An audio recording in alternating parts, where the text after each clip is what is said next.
Bonjour Catherine Fournier, vous êtes sénatrice centriste du Pas-de-Calais et vous vous installez sur ce plateau. Merci d'être avec nous ce matin. Merci. De répondre présente à l'invitation du Face-à-Face de Saveria.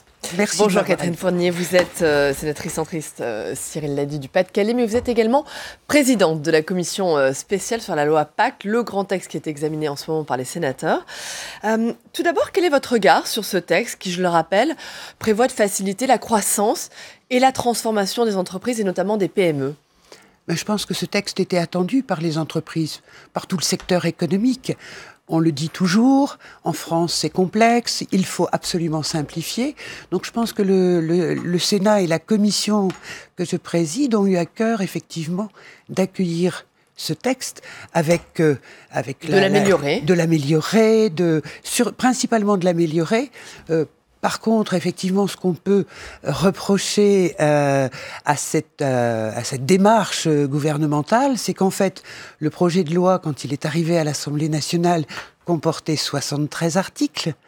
Et quand il est sorti de l'Assemblée nationale, c'était 196 articles à étudier, à analyser. Il y a un côté fourre-tout dans cette loi. Il y a un côté fourre-tout dans cette loi. Je veux dire, c'est très dispersé, disparate.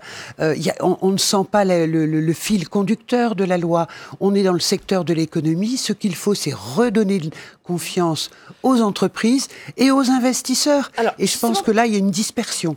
Précisément, la loi veut permettre un meilleur partage de la valeur dans les entreprises. Comment on partage la valeur ? On favorise l'intéressement, c'est ça en fait ? Oui, alors le partage, effectivement, c'est, vous savez, par le biais de l'intéressement et de la participation, c'est de faire en sorte que les salariés soient impliqués dans l'entreprise. Je pense que c'est attendu de tous.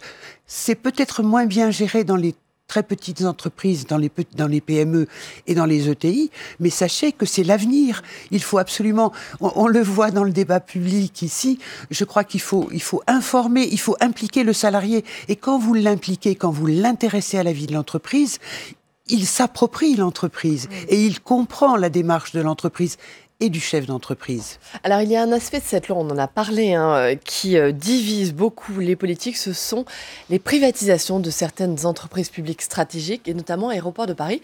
C'est quoi le problème avec la privatisation d'ADP ? Alors, je pense que c'est une réaction politique. Bon, on parle... Quelle est votre position personnelle là-dessus ?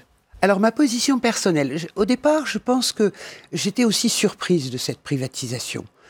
Et puis au fil des auditions, au fil des échanges, et avec une hypothèse qui est celle que l'État français a des problèmes budgétaires. Et en fait, si vous voulez, je pense que pour s'inscrire dans cette transformation et dans cette croissance d'entreprise, ADP doit également faire prendre ce train en marche. Imaginez-vous, bon, c'est une entreprise où l'État est majoritaire. Bien.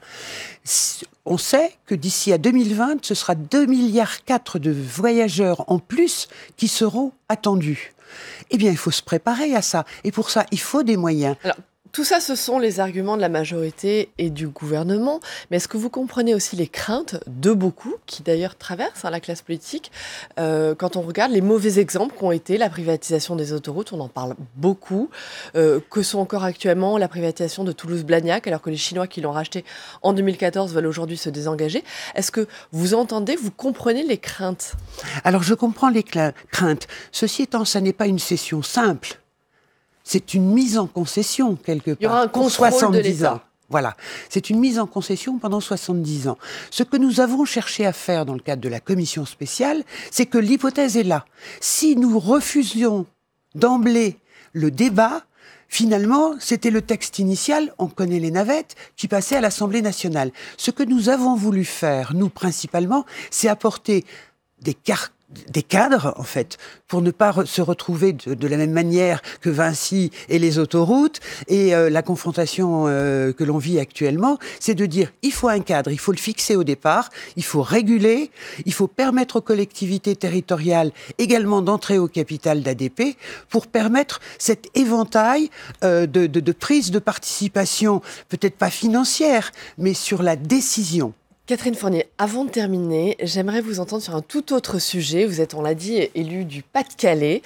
Et à ce titre, le Pas-de-Calais, c'est bien sûr un des territoires qui va être un des premiers concernés par le Brexit.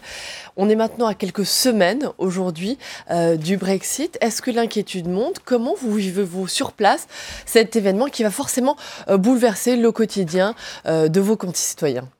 Alors, eh bien, écoutez, comme vous le savez, pour vous donner un exemple, nous avons quelques 30 millions de passagers par an qui transitent pour mon territoire, puisque je suis du territoire de Calais, soit par le tunnel sous la Manche, soit par le port.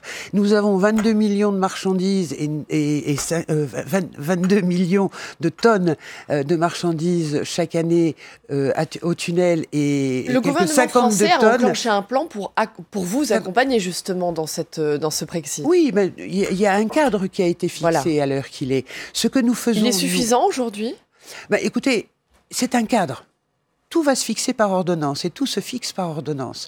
Donc on attend au fur et à mesure les ordonnances. Bon, il est suffisant.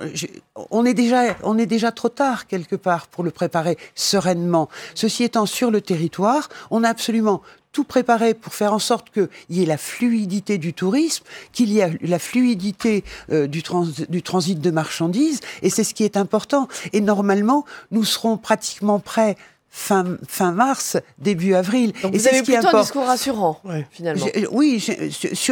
Sur le flux des marchandises. Après, comment va-t-on le gérer et les impacts que ça aura sur notre économie? Vous savez que, finalement, notre balance vis-à-vis de l'Angleterre, France-Angleterre, est excédentaire. D'accord? Donc, il ne faut pas oublier que le contrôle douanier se fera aussi pour les marchandises du côté britannique.